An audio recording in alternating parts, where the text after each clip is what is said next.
ministers of the gospel. It is with great joy that I'm here in the 68th convocation. This was started, I remember quite clearly, way back in 1965. When I started this work, I didn't realize we would have reached where we reached today.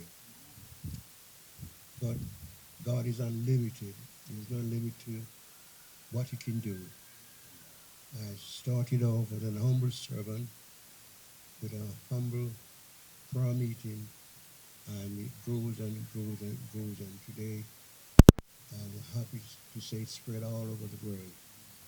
And I'm grateful for the wonderful job that Dr. Johnson, Apostle Johnson, he takes over from me. As you know, I've retired 4 years ago. And of course, he said to me, although you're retired, but I want you to stand with us and advise us in whatever way you can when we need to and be our Emirates. And I'm grateful for the opportunity to be here to help you. This convention is a beautiful one. Last night I was extremely blessed to see the blessing that God had poured upon us. You don't know, somebody say you don't know him as I know him. There are some of the members that, uh, with respect to you, Pastor Johnson, you don't know them as I do. I started off with Elder Mark and his wife.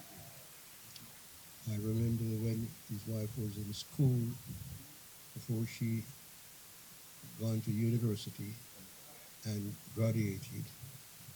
And before they were married, they were members of my church, and they were the top members.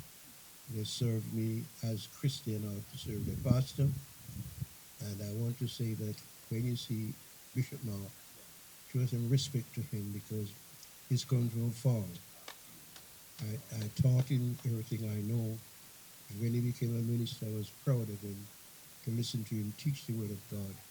God has blessed him with the gift of teaching. He's not maybe the number one preacher, but the number one teacher.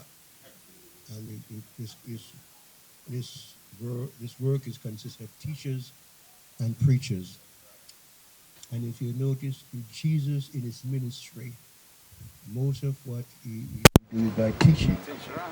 Everywhere Jesus preached, he teach. It's good to be able to sit down and listen to someone expounding the word of God. And I'm grateful when I was told that the 68th convocation will be held in Bromley, Kent here, and I live in Bedford for 50 years. I live in London for 10 years. 55 years I live in Bedford and 10 years in London. It makes 65 years. And I spend all my journey either preaching or teaching the Word of God.